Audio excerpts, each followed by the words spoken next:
إن الحمد لله نحمده ونستعينه ونؤمن به ونتوكل عليه ونعوذ بالله من شرور أنفسنا ومن سيئات أعمالنا من يهده الله فلا مضل له ومن يضلله فلا هادي له وأشهد أن لا إله إلا الله وحده لا شريك له وأشهد أن محمدا عبده ورسوله أرسله بالهدى ودين الحق ليظهره على الدين كله ولو كره المشركون اللهم صل على محمد وعلى آل محمد كما صليت على إبراهيم وعلى آل إبراهيم اللهم بارك على محمد وعلى آل محمد كما باركت على إبراهيم وعلى آل إبراهيم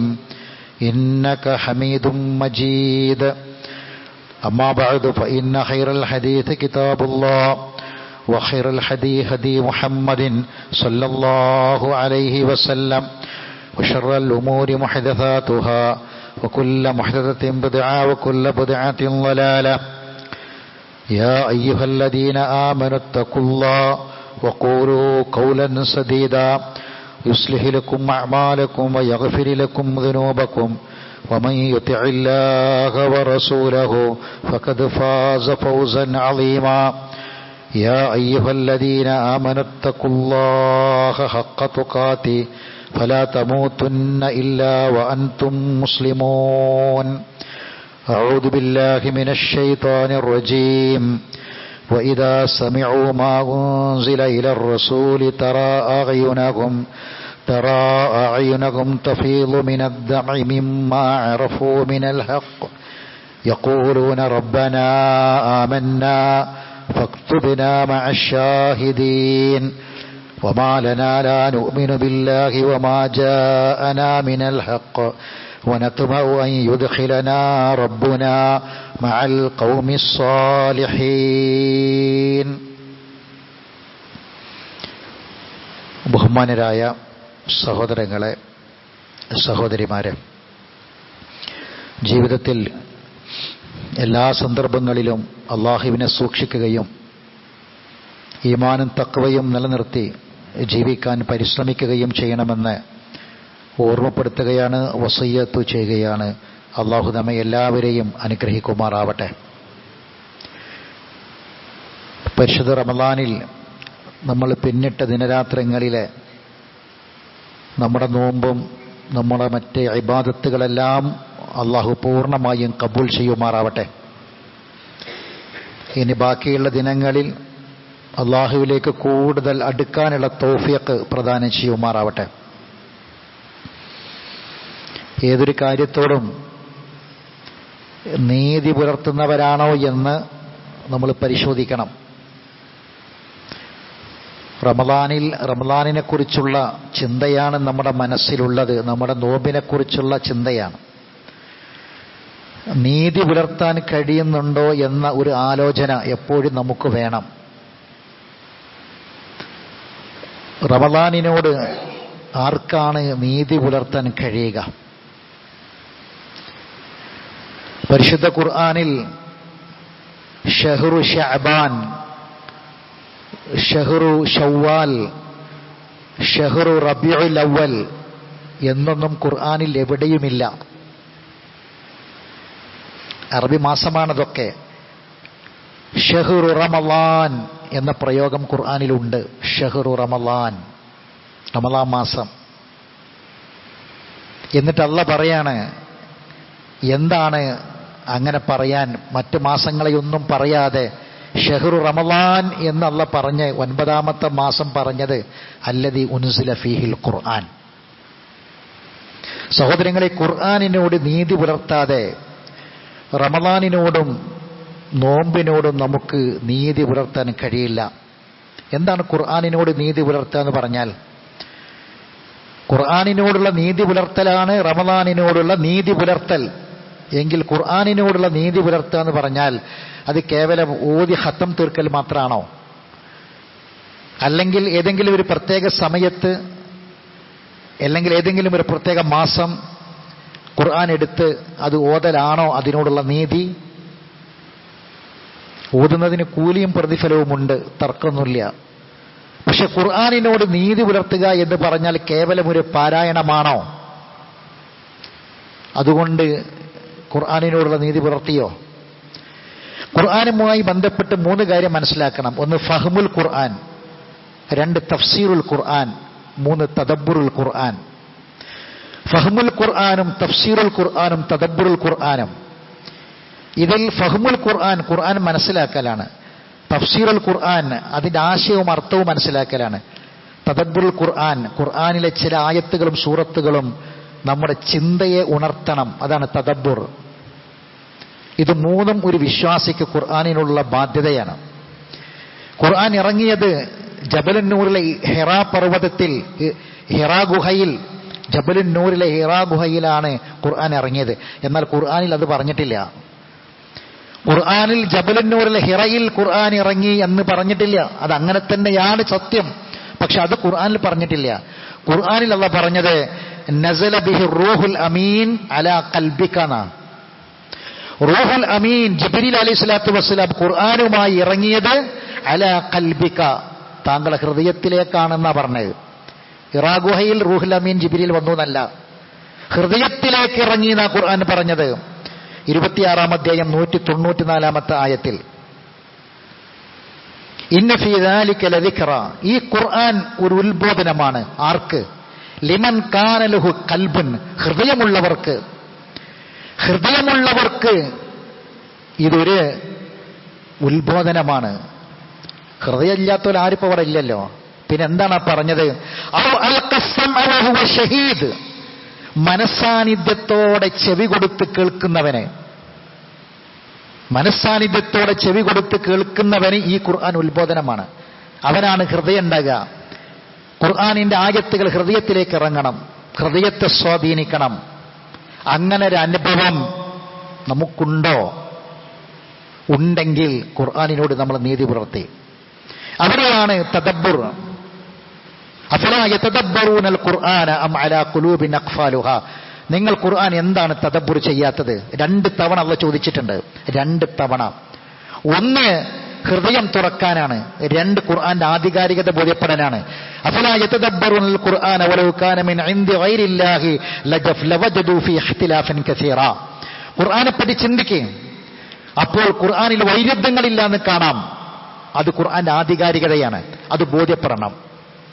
എല്ലാവരും പറയുന്നത് ഏറ്റു പറയാനല്ല, അവനവന് ബോധ്യപ്പെട്ടോ ഖുർആനിൽ വൈരുദ്ധ്യങ്ങളില്ല, ഖുർആൻ സത്യമാണ്, അള്ളാഹുവിൽ നിന്നിറങ്ങിയതാണ് എന്ന് ഖുർആൻ വായിച്ച് നമുക്ക് ബോധ്യപ്പെട്ടോ അതിന് തദബ്ബുർ ചെയ്യണം.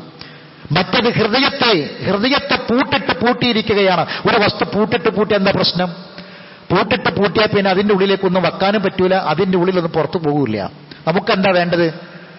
ഹൃദയത്തിന്റെ ഉള്ളിൽ ഒരുപാട് ദുഷിച്ച ചിന്തകളുണ്ട്, വേണ്ടാത്തതുണ്ട്, തെറ്റുകളും കുറ്റങ്ങളുമുണ്ട്. അതൊക്കെ പുറത്തു പോകണം. പുറത്ത് നിൽക്കുന്ന കുറെ കാര്യങ്ങളുണ്ട്, ഈമാൻ, തഖ്വ, ഖുശൂഅ്, ഇതൊക്കെ പുറത്താണ്. അത് ഉള്ളിലേക്ക് വരണം. ഉള്ളിലേക്ക് വരണമെങ്കിൽ, പുറത്തേക്ക് പോകണമെങ്കിൽ ഹൃദയം തുറക്കണം. ഹൃദയം തുറക്കണമെങ്കിൽ എന്ത് വേണം? ഖുർആൻ തദബ്ബുർ ചെയ്യണം. എന്തിനാ നോമ്പ് നോറ്റത്? ചില ആൾക്കാരെ നോമ്പ് ആവശ്യമില്ല എന്ന് പറഞ്ഞത്, എനിക്കാവശ്യമില്ല എന്ന് പറഞ്ഞു. ആര്? നോമ്പ് നിർബന്ധമാക്കിയ റബ്ബ്. ആരാ നോമ്പ് നിർബന്ധമാക്കിയത്? റബ്ബ്. ആ റബ്ബ് പറഞ്ഞു എനിക്ക് ആവശ്യമില്ല. ചില ആൾക്കാരെ നോമ്പ് വേണ്ടെന്നല്ല പറഞ്ഞത്. ആരാണ്? ലയദ ഖൗല സൂരി വൽ അമൽ ബിഹി. അപ്പോ ദുഷിച്ച ചിന്തകളും വാക്കുകളും പ്രവൃത്തികളൊക്കെ ഒഴിവാക്കാത്ത നോമ്പ് ആവശ്യമില്ല. അപ്പൊ നോമ്പ് അതാണ് നോമ്പും റമളാനും ഖുർആനൊക്കെ തമ്മിലുള്ള ബന്ധം. അല്ലാഹു തആല ഖുർആന്റെ തദബ്ബുറുമായി ബന്ധപ്പെട്ട് പറഞ്ഞത് അതാണ്. ഈ റമളാൻ മുബാറക്കായത് എന്തുകൊണ്ട്? ഷഹ്ർ മുബാറക്, ലൈലത്തുൻ മുബാറക. ഖുർആനാണ് ലൈലത്തുൻ മുബാറക. ഇന്നാ അൻസൽനാഹു ഫീ ലൈലത്തുൽ ഖദറാണ്. കിതാബുൻ മുബാറക്, കാരണം മുബാറക്കായ ഗ്രന്ഥം. ലിയദ്ദബ്ബറു ആയാത്തി, അതിൽ ആയത്തുകൾ തദബ്ബുർ ചെയ്യാൻ വേണ്ടിയിട്ടാണ്. നമ്മളൊക്കെ ഖുർആന്റെ കൽപ്പനകൾ എന്തായിരുന്നാലും ഖുർആന്റെ കൽപ്പനകൾ നിർബന്ധമായും പാലിക്കണമെന്ന് താല്പര്യമുള്ള ആൾക്കാരാണ്. നമ്മളെ കൊണ്ട് പറ്റുന്നുണ്ടോ ഇല്ല എന്നുള്ളത് വേറെ വിഷയം. നമുക്കെല്ലാവർക്കും താല്പര്യമുണ്ട് ഖുർആന്റെ കൽപ്പനകൾ അംഗീകരിക്കണമെന്ന്. എങ്കിൽ ഖുർആനിന്റെ ആദ്യത്തെ 2 കൽപ്പന ഏതാ? ഖുർആനിന്റെ ആദ്യത്തെ 2 കൽപ്പന ഏതാ? ഖുർആനിലെ ആദ്യത്തെ വചനങ്ങൾ ഏതാ? ഖുർആനിൽ ആദ്യമായി ഇറങ്ങിയ ആയത്തുകൾ ഏതാ? ആ ആയത്തുകളിൽ 2 കൽപ്പനാക്രിയയുണ്ട്. 2 കൽപ്പനാക്രിയ. ആ 2 ഒന്ന. ഏതാണത്? ഇഖ്റ. എന്താണ് ഇഖ്റ? ഖുർആൻ വായിക്കണമെന്ന. ഖുർആൻ വായിക്കണമെന്നാണ്. എന്താ വായിക്കുക എന്ന് പറഞ്ഞാൽ എന്താ? ഓതാന്ന് പറഞ്ഞാൽ ചിലപ്പോൾ അർത്ഥം അറിയാതെ അതങ്ങനെ ഓതി വിടും. വായിക്കാന്ന് പറഞ്ഞാൽ തഫ്സീർ ഓതാന്ന് പറയില്ല, തഫ്സീർ വായിക്കാന്നാ പറയാ. വായന എന്ന് പറയുന്നത് അർത്ഥം മനസ്സിലാക്കിയിട്ട് വായിക്കണം എന്നാ പറഞ്ഞത് അല്ലാഹുവിന്റെ ഖുർആൻ. ആദ്യത്തെ വചനങ്ങളിൽ 2 ഇഖ്റ ഉണ്ട്. ആ 2 ഇഖ്റ ഖുർആൻ വായിക്കണമെന്ന കൽപ്പനാക്രിയയാണ്. എങ്കിൽ ഖുർആനിന്റെ ആദ്യത്തെ 2 കൽപ്പനകളോട് നമ്മൾ നീതി പുലർത്തിയിട്ടുണ്ടോ എന്ന് പരിശോധിക്കാം. ഖുർആനിൽ നമുക്കറിയാത്തത് പഠിപ്പിച്ചു തന്നു. ഖുർആൻ പഠിപ്പിച്ചു. അറിയാത്ത പലതും പഠിപ്പിച്ചു. ആദം നബിക്ക് നാമങ്ങൾ പഠിപ്പിച്ചു കൊടുത്തു. അല്ലമ ആദമൽ അസ്മാ. അള്ളാഹിനെ പറ്റി ആദ്യം പറഞ്ഞു കൊടുത്തു. അള്ളാഹിന്റെ നാമങ്ങൾ പറഞ്ഞു കൊടുത്തു. അള്ളാഹിനെ പറ്റി മനസ്സിലാക്കി കൊടുത്തു. തെറ്റ് പറ്റും, തെറ്റുകൾ മനുഷ്യന് പറ്റും.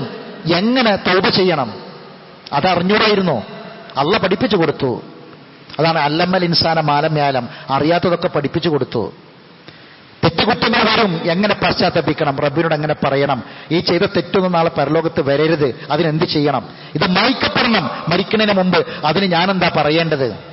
നമുക്കറിയുമോ സഹോദരങ്ങളെ? ഈ റമദാനിന്റെ ദിനരാത്രികൾ നമ്മൾ ചിന്തിക്കുക. അള്ളാഹുവിന്റെ റഹ്മത്താണ് ഖുർആൻ. അള്ളാഹിന്റെ റഹ്മത്താണ് ഖുർആൻ. റഹ്മത്ത് നൽകുന്നവനാണ് റഹ്മാൻ. റഹ്മത്ത് നൽകുന്നവനാണ് അർ റഹ്മാൻ. ഖുർആനിൽ 57 തവണ പറഞ്ഞു അർ റഹ്മാൻ. ആരാണ് അർ റഹ്മാൻ? അല്ലമൽ ഖുർആൻ. ഖുർആൻ പഠിപ്പിച്ചവനാ. ഖുർആൻ ഇറക്കിയവനല്ല, ഖുർആൻ പഠിപ്പിച്ചവനാണ് അർ റഹ്മാൻ. അള്ളാഹു നമുക്ക് റഹ്മാനായി, അള്ളാഹുവിനെ അർ റഹ്മാനായി അംഗീകരിക്കണമെങ്കിൽ ഖുർആൻ പഠിക്കണം. അർ റഹ്മാൻ ആയത്ത് നമ്പർ 1 തീർന്നു. ഒരു ആയത്തിൽ, ഖുർആനിലെ ഒരായത്തിൽ ഒരു വാക്ക് മാത്രം, ഒരു പദം മാത്രം അർ റഹ്മാൻ. അർ റഹ്മാൻ ആയത്ത് നമ്പർ 1 കഴിഞ്ഞു. എന്താണ് അതിന്റെ അർത്ഥം? അല്ലമൽ ഖുർആൻ. സഹോദരങ്ങളെ, ഖുർആൻ പഠിക്കാത്തവൻ അള്ളാഹിനെ റഹ്മാനായിട്ട് അംഗീകരിക്കാൻ പറ്റൂല. മക്കത്തെ മുശ്രിക്ക് അള്ളാഹിനെ റഹ്മാനായിട്ട് അംഗീകരിച്ചില്ലല്ലോ. പിന്നെ അവരെപ്പോഴാണ് അംഗീകരിച്ചത്? അവർ ഖുർആൻ പഠിക്കാൻ തുടങ്ങി. അവരംഗീകരിച്ചു അള്ളാഹുവിനെ റഹ്മാനായിട്ട്. നമ്മൾ വാക്കുകൊണ്ട് പറഞ്ഞതുകൊണ്ട് കാര്യമില്ല.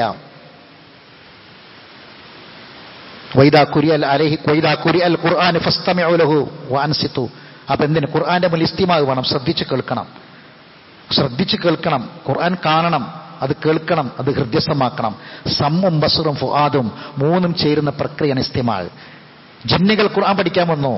യസ്തമിഊനൽ ഖുർആനാണ് അല്ലാ പറഞ്ഞത്. ജിന്നുകൾ ഖുർആൻ പഠിച്ചു എന്നാ പറഞ്ഞത്. ഖുർആനിലെ ഉദാഹരണങ്ങൾ ഇസ്തിമാഅ് ചെയ്യണം. അല്ലതിന് യസ്തമിഊനൽ ഖൗല ഫയത്തബിഊന അഹ്സന. ഈ ഖുർആനാകുന്ന വാക്കിനെ ശ്രദ്ധിച്ച് കേൾക്കുകയും പഠിക്കുകയും ചെയ്യുന്നവർ. വബശ്ശിർ ഇബാദ്, വബശ്ശിർ ഇബാദ്, എന്റെ അടിമകൾക്ക് സന്തോഷ വാർത്ത അറിയിക്കുക. അള്ളാഹു സന്തോഷ വാർത്ത അറിയിച്ച അടിമകൾ ആരാണെന്നറിയോ? ഖുർആൻ ശ്രദ്ധിച്ച് കേട്ട് പഠിക്കുന്നവരാണ്. വമിൻഹും മൻ യസ്തമിഊന ഇലൈക. നബിയേ, താങ്കൾ ഓതിക്കൊടുക്കുന്ന ഖുർആൻ ശ്രദ്ധിച്ച് കേട്ട് പഠിക്കുന്നവരാരാണ് എന്ന് എനിക്കറിയാം. നഹ്നു അഅലമു ബിമാ യസ്തമിഊന ബിഹി. അല്ലാഹു പറയാ, ഖുർആൻ കേട്ട് പഠിക്കുന്നവരാരാണെന്ന് എനിക്കറിയാം. ഖുർആൻ പഠിക്കുന്നവന്റെ മനസ്സിൽ സന്തോഷത്തിന്റെ പൂത്തിരി കത്തുന്ന ആയത്താണിത്. അല്ലാഹു പറയാണ്, എനിക്കറിയാം എന്റെ ഖുർആൻ തുറന്നു വെച്ച് പഠിക്കുന്നവരാരൊക്കെയാണ്. ഈ സദസ്സിലുണ്ട് ഖുർആൻ പഠിക്കുന്ന ആളുകള്. അവരെക്കുറിച്ച് അല്ലാഹു പറയാ, അവരാരാണെന്ന് എനിക്കറിയാം എന്ന് പറഞ്ഞാൽ അതിന്റെ അപ്പുറത്ത് വേറൊരു വാക്കുണ്ട്. അത് പഠിക്കാത്തവരാരാണെന്നും എനിക്കറിയാം. ഈമാനുള്ളവരെ, അല്ലാഹുവിന്റെ വാക്ക് നമ്മുടെ ഹൃദയത്തെ ബലപ്പെടുത്താനുള്ള ഈമാൻ നമുക്കുണ്ടെങ്കിൽ അല്ലാഹു പറയാണ്, ഖുർആൻ പഠിക്കുന്നവരാരാണെന്ന് എനിക്കറിയാമെന്ന് അല്ലാഹു ഖുർആനിൽ പറഞ്ഞിട്ടുണ്ടെങ്കിൽ അത് പഠിക്കാത്തവരാരാണെന്നും എനിക്കറിയാം. അല്ലാഹു നോട്ട് ചെയ്ത് വെച്ചിട്ടുണ്ട്. ഭയപ്പെടണം സഹോദരങ്ങളെ, ഭയപ്പെടണം. ഒരു മുസ്ലിമിന് നിർബന്ധമാണ് ഇത് പഠിക്കുന്ന സദസ്സുകളിൽ വരിക എന്നത്. എന്നും കേട്ട് കേൾവിക്കാരനായി തിരിച്ചു പോകാനാണ് നമ്മളെ വിധിയെങ്കിൽ നമ്മളാം ദൗർഭാഗ്യവാൻ, ഭാഗ്യം കെട്ടവൻ ഈ ലോകത്ത് വേറെയില്ല എന്ന് നമ്മൾ മനസ്സിലാക്കണം. എന്നിട്ട് അല്ലാഹു പറയാം, വമിൻഹും, അവരുടെ കൂട്ടത്തിലുണ്ട്, മൻ യസ്തമിഊന ഇലൈക, നീ ഓതിക്കൊടുക്കുന്ന ഖുർആൻ ശ്രദ്ധിച്ച് കേട്ട് പഠിക്കുന്നവർ. എന്നിട്ടൊരു ചോദ്യം, അഫ അൻത തുസ്മിഉ സുമ്മ, ബദിരനെ കേൾപ്പിക്കാൻ നിന്നെ കൊണ്ടാകുമോ? ബദിരനെ, ആരാണ് ഈ ബദിരൻ? ആരാണ് ഈ ബദിരൻ? കേൾവി ശക്തി അല്ലാഹു തന്നിട്ടും ഖുർആൻ കേൾക്കാത്തവൻ. അല്ലാഹു വിളിച്ച ബദിരനാരാ? അല്ലാഹു വിളിച്ച ബദിരൻ ചെവി കേൾക്കാത്തവനാരാ? അല്ലാഹു കേൾവി ശക്തി തന്നിട്ടും അള്ളാന്റെ കലാം കേൾക്കാൻ ചെവിയെ ഉപയോഗപ്പെടുത്താത്തവൻ. എപ്പോഴാ കേൾക്കുക? നമ്മൾ ഒരു ഉസ്താദിന്റെ മുന്നിൽ ഇരുന്ന് പഠിക്കുമ്പോഴേ കേൾക്കുക. അള്ളാന്റെ റസൂലിനോടുള്ള ചോദിച്ച ചോദ്യമാണ്. ചെവി മാത്രം സാക്ഷിയായ പോരെ സഹോദരങ്ങളെ, ഹൃദയത്തിലേക്ക് ഖുർആൻ ഇറങ്ങണം. എന്തിനാണ് ഇങ്ങനെ പഠിക്കുന്നത്? രണ്ട് കാര്യങ്ങളുണ്ട്. നിസ്കരിക്കാൻ വേണ്ടി തെക്കുബീർ തീറാൻ കിട്ടിയ മനസ്സ് കിട്ടുന്നില്ല, പോവാണ്. റമളാനായി കുറേ നിസ്കരിച്ചു, തറാവിയൊക്കെ നിസ്കരിച്ചു, അള്ളാഹ് എത്ര കബൂൽ ചെയ്യാന്ന് അറിയില്ല.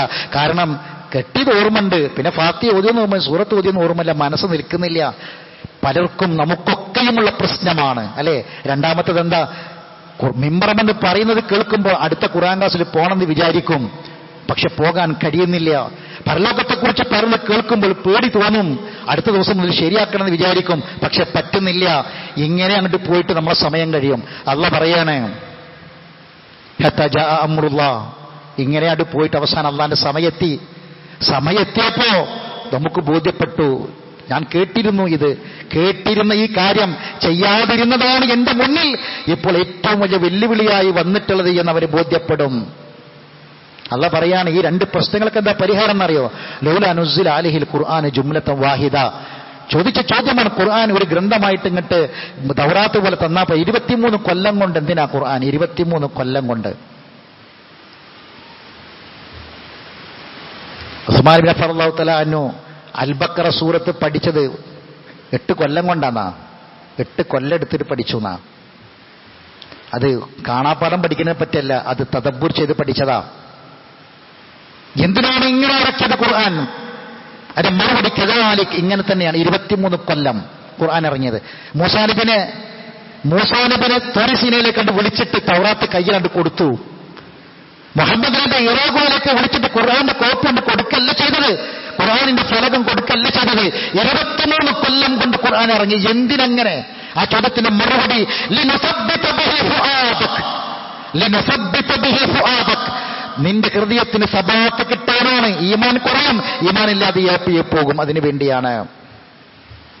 സഹോദരങ്ങളെ, ഒരല്പസമയം ഒന്ന് ഖുർആനിന്റെ മുന്നിൽ ഇരുന്നിട്ട് അള്ളാഹിനെ പറ്റി ആലോചിച്ചിട്ട് ചിന്തിച്ച് ഒരിറ്റ കണ്ണീര് നമ്മുടെ കണ്ണിൽ നിന്ന് വരുന്നു എങ്കിൽ നമ്മൾ രക്ഷപ്പെടും. ഇതൊന്നും ഇല്ലാത്തവരാണ് നമ്മളെങ്കിൽ. ഞാൻ ഓതി വെച്ച ആയത്ത്, വൈദാ സമയഉ മാ ഉൻസില ഇല റസൂൽ, റസൂലിന് ഇറക്കപ്പെട്ടത് അവർ കേട്ടാൽ, അതേതാ? ഖുർആനാ. തറാ, നബിയെ താങ്കൾക്ക് കാണാം, ആയനകും, അവരുടെ കണ്ണിലേക്ക് നോക്കിയാൽ. അല്ലാഹു ഖുർആനിൽ പറയാ, അവരുടെ ഖുർആൻ കേൾക്കുമ്പോ കണ്ണിലേക്ക് നോക്കി നബിയെ, കണ്ണിലേക്ക് നോക്കിയാൽ കാണാം, അഅ്യുനഹും തഫീദു മിനദ്ദംഇ, കണ്ണിൽ നിന്ന് കണ്ണുനീരിങ്ങനെ ഒലിക്കണത് കാണാം. എന്താ കാരണം? മിമ്മാ അറഫൂ മിനൽ ഹഖ്, ചില ഹക്ക് അവർക്ക് ബോധ്യപ്പെട്ടതിനാൽ.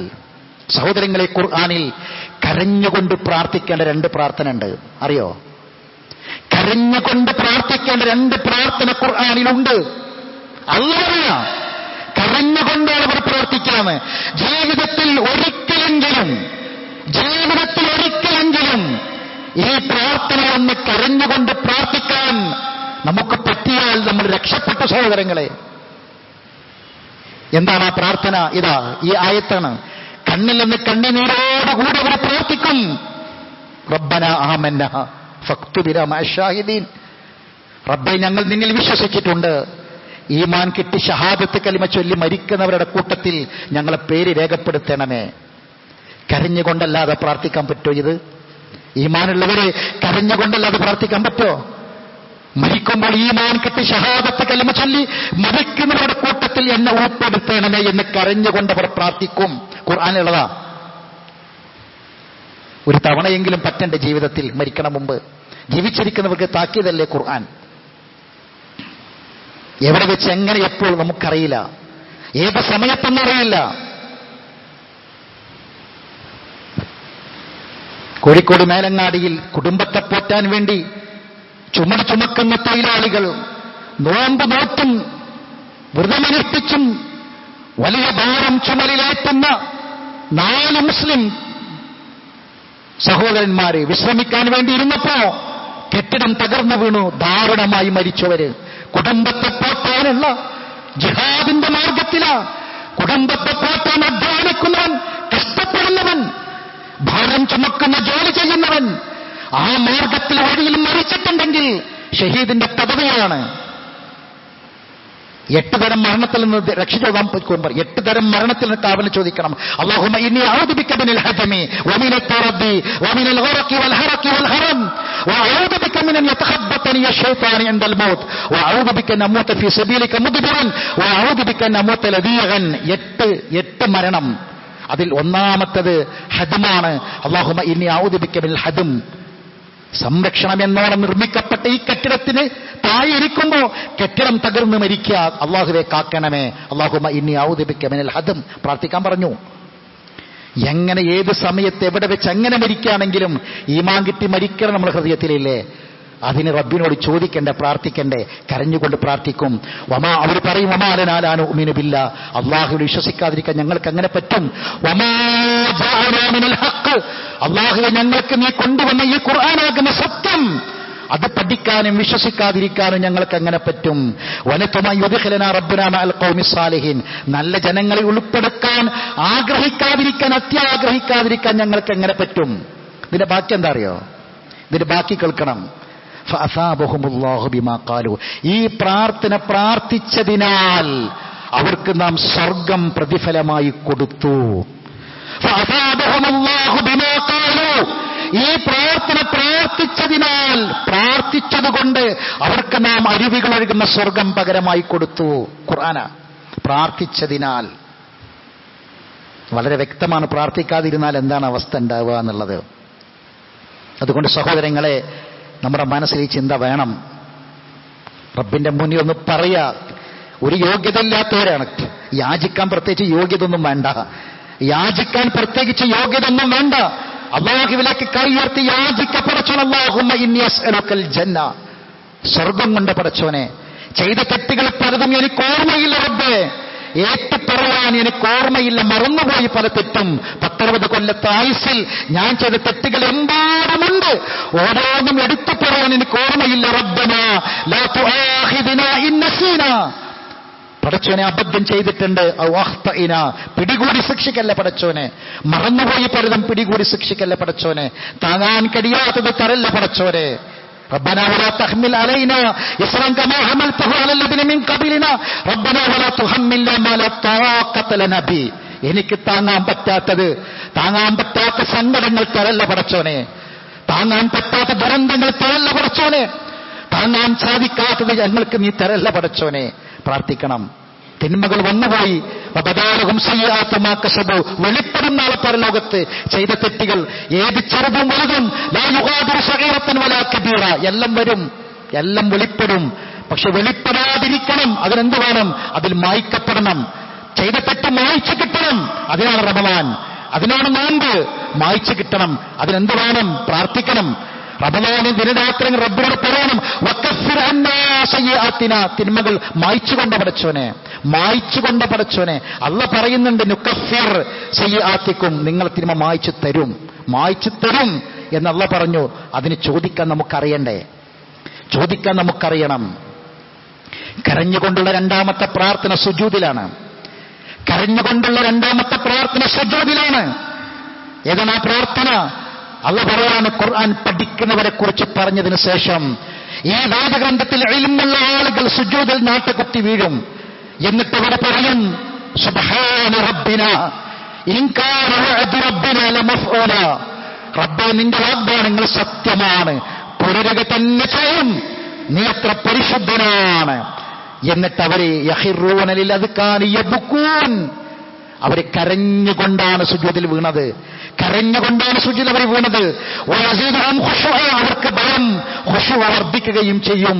അങ്ങനെ കരഞ്ഞുകൊണ്ട് അവർ പറയും. സുജൂദിലാണ് ഒരു പ്രാർത്ഥന. സഹോദരങ്ങളെ, ഇതൊക്കെ മരിക്കുന്നതിന് മുമ്പ് ഒരു തവണയെങ്കിലും പ്രാർത്ഥിക്കാനുള്ള ഭാഗ്യം നമുക്കുണ്ടാകണ്ടേ? വേണം. നാളെ യാചിക്കുമെന്നാണ് അള്ളാഹ് പറഞ്ഞത്. യാചിക്കും നാളെ. ഈ നൂറ് ഇവിടുന്ന് കൊളുത്തിക്കൊണ്ടുപോകാൻ നമുക്ക് അവസരം കിട്ടിയിട്ടില്ല എങ്കിൽ ഈ നൂറിന്റെ പിന്നാലെ, നൂറുള്ളവരുടെ പിന്നാലെ നൂറിന് വേണ്ടി യാചിച്ച് നമ്മൾ വരും. നമ്മൾ പറയും അലന്നക്കും മഅക്കും നക്തബിസ് മിൻ നൂരിക്കും, ഞങ്ങൾ കുറച്ച് പ്രകാശം എടുക്കട്ടെ. യുനാദൂനഹും വിളിച്ചു പറയും, കൂടെയല്ലേ നമ്മൾ ഒരുമിച്ച് ജീവിച്ചത്. പറയുന്ന വാക്ക് ഇർജിഉ വറാക്കും ഫൽതമിസ് നൂറ, മടങ്ങിക്കോ പിന്നിലേക്ക്. മടങ്ങാൻ പറ്റൂല, മടങ്ങിക്കോ പിന്നിലേക്ക്. ഫൽതമിസ്, എന്നിട്ട് അവിടെ നീ പ്രകാശം കൊണ്ടുവന്നോന്നാ. ആ പ്രകാശമാണ് ഖുർആൻ. മരിച്ചു പോകുമ്പോൾ നമ്മളുടെ അടുക്കൽ വേണം സഹോദരങ്ങളെ. നമ്മളെ ഖബറിലേക്ക് അതായിരിക്കും പ്രകാശം.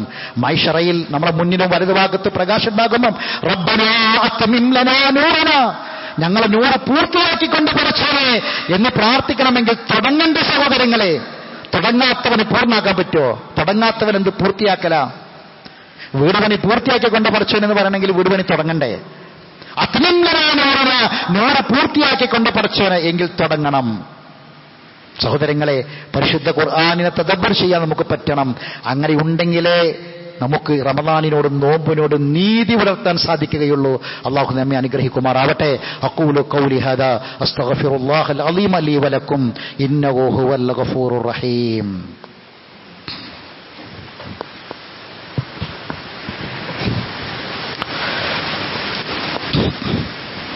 അൽഹംദുലില്ലാഹി റബ്ബിൽ ആലമീൻ വസ്സലാത്തു വസ്സലാമു അലാ അഷ്റഫിൽ അംബിയാഇ വൽ മുർസലീൻ നബിയിനാ മുഹമ്മദിൻ വഅലാ ആലിഹി വഅസ്ഹാബിഹി അജ്മഈൻ. അമ്മാ ബഅദ്.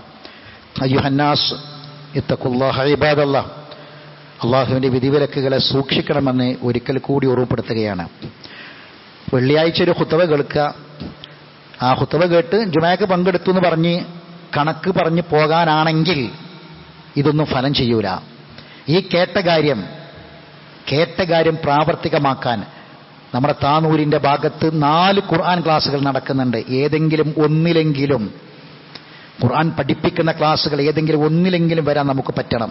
അള്ളാഹ് എളുപ്പാക്കി. വലഖദ് യസ്സർനൽ ഖുർആന ലിദിക്ർ. സൂറത്തുൽ ഖമറിൽ 4 തവണ ചോദിച്ച ചോദ്യമാണ് ഫഹൽ മിൻ മുദ്ദക്കിർ, ആരാ തയ്യാറുള്ളത് എന്ന ചോദ്യത്തോടെ 4 ആയത്ത്, ഒരേ ആയത്ത് 4 വട്ടം സൂറത്ത് ഖമറിൽ അവസാനിക്കുന്നുണ്ട്. അള്ളാഹ് പറഞ്ഞത് വലഖദ് യസ്സർനൽ ഖുർആന ലിദിക്ർ, ചിന്തിച്ചാലോചിച്ച് പഠിക്കാൻ എളുപ്പാക്കിയിട്ടുണ്ട്. ആർക്കും ഇത് ഭാരമല്ല, എല്ലാവർക്കും എളുപ്പമാണ്. അള്ളാഹ് എളുപ്പാക്കി എന്നാ പറഞ്ഞത്. എന്നൊരു ചോദ്യം, ആര് തയ്യാറുണ്ട്? ഖമർ, നമ്മൾ ആയിസൈറ്റാ ബന്ധം ഖമറിന്. ആ സൂറത്തിലാണ് അള്ളാഹ് ചോദിച്ചത്. സഹോദരങ്ങളെ, അങ്ങനെ ഞാനുണ്ട് മറുപടി എന്ന് പറയാൻ ഈ ഖുത്ബയും ഈ റമദാനും നമുക്ക് കാരണമാകണം. എങ്കിൽ നമുക്കത് ഫലം ചെയ്യും. മഗ്രിബിന്റെ സമയം, മഗ്രിബ് ബാങ്കുമായി ബന്ധപ്പെട്ട ചർച്ച നടക്കുന്നുണ്ട്. പല പള്ളികളിലും സമയം വ്യത്യാസമാണ്. അതുകൊണ്ട് ആ സമയമൊന്ന് ഏകീകരിക്കണം എന്ന ഒരു ചർച്ചകൾ നടക്കുന്നു നമ്മുടെ നാട്ടിൽ. എന്താണ് ഇതിൻ്റെ നിലപാട്?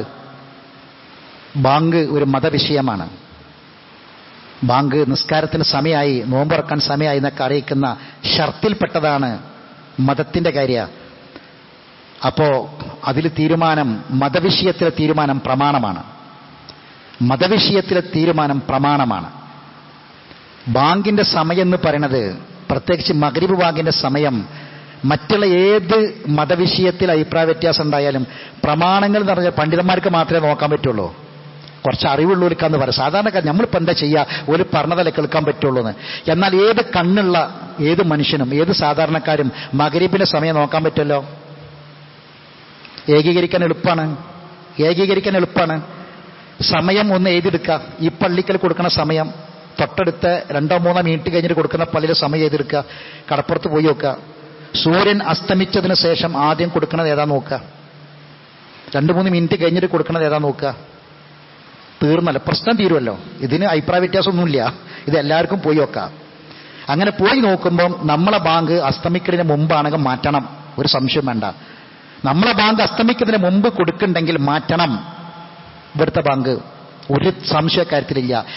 അസ്തമിച്ചതിന് ശേഷമാണ് നമ്മൾ ബാങ്ക് കൊടുക്കണതെങ്കിൽ അവിടെയാണ് നിൽക്കേണ്ടത്. ബാക്കിയുള്ള ഇങ്ങോട്ട് വരിക. അതാണ് ഏകീകരണം. വിഷയം തീർന്നു, തർക്കമില്ല. സൂക്ഷ്മത എന്ന് പറഞ്ഞാൽ എന്താ? ആരാധനയിലെ സൂക്ഷ്മത എന്താ? കൃത്യതയാണ്. നോമ്പിന്റെ സമയം ആയാൽ നോമ്പ് തുറക്കൽ ധൃതി കാണിക്കണം. ആർക്കും അഭിപ്രായ വ്യത്യാസമില്ല. സൂര്യൻ അസ്തമിച്ചാലാണ് മഗ്രിബ്, അതും ആർക്കും അഭിപ്രായ വ്യത്യാസമില്ല. ധൃതി കാണിക്കുന്നത് സുന്നത്താണ്. അസ്തമിച്ചതിന് ശേഷം പിന്നെ 3 മിനിറ്റ് കാക്കുക എന്ന് പറഞ്ഞാൽ ആ സുന്നത്ത് നഷ്ടപ്പെടല. ഒരു സുന്നത്ത് നഷ്ടപ്പെടുത്തിയൊരു ഏകീകരണം ഉണ്ടോ? ഇല്ല. വിഷയം വളരെ എളുപ്പമാണ്. പരപ്പനങ്ങാടിയിൽ കൊല്ലങ്ങൾക്കും ഈ പ്രശ്നം ഉണ്ടായി. ഇതേ പ്രശ്നം പരപ്പനങ്ങാടി കടപ്പുറത്ത് പോയി ആൾക്കാർ പോയിട്ട് കണ്ടു. അസ്തമയം പൂർണ്ണമായതിന് ശേഷം ആദ്യത്തെ ബാങ്ക്, പിന്നെ 2-3 മിനിറ്റ് 4 മിനിറ്റ് കഴിഞ്ഞിട്ടാണ് മറ്റേ ബാങ്ക്. അത് കണ്ട് അവിടുന്ന് പോയി. അതിന് ശേഷം അവിടെ ഈ പ്രശ്നം ഉണ്ടായിട്ടില്ല. അവിടുത്തെ ആളുകൾ പറഞ്ഞത് പരപ്പനങ്ങാടി ചാപ്പപ്പടിയിൽ പള്ളിയുടെ ചില്ലിൽ നോക്കിയാൽ അസ്തമിക്കണ കാണാതെ, അവിടെ അസ്തമിക്കുന്നത് കാണുമ്പോൾ അവർ ബാങ്ക് കൊടുക്കും. ജമാഅത്ത് പള്ളിയിൽ ബാങ്ക് കൊടുക്കും. അസ്തമിക്കുന്നത് കണ്ടാൽ ചില്ലിലൂടെ നോക്കി അതിന് മുന്നിൽ ഒരു ബിൽഡിങ്ങും തടസ്സമില്ല, ബാങ്ക് അവർ കൊടുക്കും. ആ ബാങ്ക് പലപ്പോഴും നമ്മളെ പള്ളിയിലെ ബാങ്കിനേക്കാളൊക്കെ ചിലപ്പോൾ മുമ്പായിക്കാരെന്നാണ്. ആ പള്ളിയിലെ കലണ്ടർ വെക്കലില്ല അവർ കാണുമ്പോൾ. അപ്പോ വിഷയം വളരെ ലളിതമാണ്. അതിൽ ആർക്കും ആശങ്ക വേണ്ട. മുസ്ലിം സമൂഹത്തിൽ ഭിന്നിപ്പുണ്ടാവരുത്, വിഭാഗ്യത ഉണ്ടായിരുന്നു. 4 പള്ളിക്ക് 4 സമയത്ത് ബാങ്ക് കൊടുക്കരുത്. എന്താ വേണ്ടത്? സമയം മഗ്രിബിന്റെ സമയം ളുഹുർ അസുറൊക്കെ പിന്നെ കുറച്ചൊക്കെ അങ്ങോട്ടും ഇങ്ങോട്ടും ഇതൊക്കെ ഉണ്ട്. മഗ്രിബ് വളരെ എളുപ്പമാണ്. മഗ്രിബ് എപ്പോഴാണ്? അസ്തമിച്ചതിന് ശേഷം. അസ്തമയം ഈ പ്രദേശത്ത് തീരെ ഈ പ്രശ്നം ഉണ്ടാകാൻ പാടില്ലല്ലോ. അസ്തമയം കാണുന്നു, അസ്തമിച്ചതിന് ശേഷം ബാങ്ക് കൊടുക്കുന്നു, അതിലേക്ക് വരിക. അതിനുശേഷം വീണ്ടും 3-4 മിനിറ്റ് കഴിഞ്ഞിട്ടുള്ള ബാങ്കാണെങ്കിൽ അവരിങ്ങോട്ട് വരണം. അതാണ് ഏകീകരണം. ഇനി അതല്ല, ഇവിടുത്തെ ബാങ്ക് അസ്തമിച്ച് പൂർണ്ണമാകുന്നതിന് മുമ്പാണോ എങ്കിൽ ഇവിടുന്ന് അങ്ങോട്ട് പോകണം, എന്നിട്ട് ഏകീകരിക്കണം. നോക്കിയാൽ മതി, പ്രശ്നം തീരും. എല്ലാവർക്കും നോക്കാം, ഏത് സാധാരണക്കാർക്കും നോക്കാം. അപ്പൊ ആ വിഷയത്തിൽ മതവിധി അതാണ് നമ്മൾ കാണേണ്ടതും മനസ്സിലാക്കേണ്ടതും. അള്ളാഹു സുബ്ഹാനഹു വ തആല എല്ലാ നന്മകളിലും സഹകരിക്കാനും സഹായിക്കാനും നമുക്കെല്ലാവർക്കും അള്ളാഹു തൗഫീഖ് പ്രദാനം ചെയ്യുമാറാവട്ടെ. റസൂലുള്ളാഹിന്റെ സുന്നത്ത് കൃത്യനിഷ്ഠതയോടുകൂടി നിർവഹിക്കാൻ നമുക്ക് സാധിക്കണം. അള്ളാഹുവിന്റെ തൗഫീഖ് നമുക്ക് പ്രദാനം ചെയ്യുമാറാവട്ടെ. മതവിഷയങ്ങളിൽ അള്ളാഹുത്തിൽ നമുക്ക് അറിവിനെ പ്രദാനം ചെയ്യുമാറാവട്ടെ. ഈ റമളാനിൽ നമ്മൾ അനുഷ്ഠിച്ച എല്ലാ ഇബാദത്തുകളും ആരാധനാകർമ്മങ്ങളും അള്ളാഹു കബൂൽ ചെയ്യട്ടെ. കുറവുകളും ന്യൂനതകളും അള്ളാഹു വിട്ടുപുറത്ത് മാഫാക്കി തരട്ടെ. മരണപ്പെട്ടവർക്ക് അള്ളാഹു മഗ്ഫിറത്തും മർഹമത്തും പ്രദാനം ചെയ്യുമാറാവട്ടെ. എൻ്റെ ജ്യേഷ്ഠൻ്റെ ഭാര്യ സഹോദരിയുടെ ഭർത്താവ് 35 വയസ്സേ ഉള്ളൂ. ഇന്നലെ രാത്രി അറ്റാക്ക് നിമിത്തം മരണപ്പെട്ടു. ഇന്ന് ജുമഅക്ക് മുമ്പാണ് ഖബറടക്കിയത്. എനിക്ക് മുഹമ്മദ് അലി അള്ളാഹു സുബ്ഹാനഹു വ തആല അദ്ദേഹത്തിന് മഗ്ഫിറത്തും മർഹമത്തും പ്രദാനം ചെയ്യട്ടെ. ഖബർ വിശാലമാക്കി കൊടുക്കട്ടെ. ആ കുടുംബത്തിന് ക്ഷമിക്കാനുള്ള കഴിവ് അള്ളാഹു പ്രദാനം ചെയ്യട്ടെ. നമ്മുടെ ഖുർആൻ പഠിതാവായ നമ്മളെ പള്ളിയിൽ ഇസ്മായിൽ സാഹിബിന്റെ ഉമ്മ കഴിഞ്ഞ ചൊവ്വാഴ്ച മരണപ്പെട്ടു. അള്ളാഹു ആ ഉമ്മാക്ക് പുറത്തു കൊടുക്കട്ടെ, മഗ്ഫിറത്തും മർഹമത്തും പ്രദാനം ചെയ്യട്ടെ. അവരെയും നമ്മയും അള്ളാഹു ജന്നാത്തിൽ ഫിർദൗസ് ഒരുമിച്ച് കൂട്ടുമാറാവട്ടെ. നമ്മുടെ പള്ളിയുടെ നിർമ്മാണം നടന്നുകൊണ്ടിരിക്കുകയാണ്, നമുക്കെല്ലാവർക്കും അറിയാം. നമ്മളെല്ലാവരും മനസ്സറിഞ്ഞ് നമ്മുടെ പള്ളിയെ, നമ്മൾ സുജൂദ് ചെയ്യുന്ന സ്ഥലമാണ് മസ്ജിദ്, സുജൂദ് ചെയ്യുന്ന സ്ഥലമാണ്. നമ്മുടെ സദഖയിൽ ദാനധർമ്മങ്ങളിൽ നമ്മൾ ഏറ്റവും കൂടുതൽ പരിഗണിക്കേണ്ടത് അള്ളാഹിൻ്റെ പള്ളിയെയാണ്. നമ്മുടെ ബഹുമാനനായ CP മുഹമ്മദ് അൻവർ സാഹിബ് അദ്ദേഹം നമ്മുടെ പള്ളിയിലേക്ക് ഇന്ന് 1 ലക്ഷം രൂപ നമ്മുടെ പള്ളി നിർമ്മാണവുമായി ബന്ധപ്പെട്ട് തന്നിട്ടുണ്ട്. അദ്ദേഹത്തിൻ്റെ പിതാവും അദ്ദേഹത്തിൻ്റെ അനുജനും മരണപ്പെട്ടു പോയതാണ്. അവർക്ക് വേണ്ടി പ്രാർത്ഥിക്കാൻ ആവശ്യപ്പെട്ടിട്ടുണ്ട്. അള്ളാഹു അവർക്ക് മഗ്ഫിറത്തും മർഹമത്തും പ്രദാനം ചെയ്യുമാറാവട്ടെ. അവരെ ഖബർ അള്ളാഹു വിശാലമാക്കി കൊടുക്കുമാറാവട്ടെ. അള്ളാഹു സ്വർഗത്തിൽ ഒരു ഭവനം അള്ളാഹു പ്രദാനം ചെയ്യുമാറാവട്ടെ. അള്ളാഹു സുബ്ഹാനഹു വ തആല നമ്മുടെയൊക്കെ തിന്മകളെ മായിച്ച് നമ്മുടെ പദവികൾ അള്ളാഹു ഉയർത്തി തരുമാറാവട്ടെ. അള്ളാഹു മുഗ്ഫിറുൽ മുഅ്മിനീന വൽ മുഅ്മിനാത്ത് വൽ മുസ്ലിമീന വൽ മുസ്ലിമാത്ത് വഅഹ്യാഹും മിൻകും വൽ അംവാത്ത് ഇന്നക മുജീബു ദഅവാതി യാ ഖാദിൽ ഹജാത്ത്. اللهم أجرنا من النار، اللهم أجرنا من النار، اللهم اعتق رقابنا من النار ورقاب آبائنا وأمهاتنا وأزواجنا وإخواننا المسلمين أجمعين يا رب العالمين. اللهم اجعل هذا الشهر الشريف رمضان شاهدا لنا ولا شاهدا علينا وحجة لنا ولا حجة علينا. ربنا تقبل منا صيامنا، ربنا تقبل منا قيامنا، ربنا تقبل منا ركوعنا وسجودنا ودعاءنا وصدقاتنا وتمم تقصيرنا وقضي حوائجنا يا قاضي الحاجات. ربنا آتنا في الدنيا حسنة وفي الآخرة حسنة وقنا عذاب النار. وآخر دعوانا أن الحمد لله رب العالمين.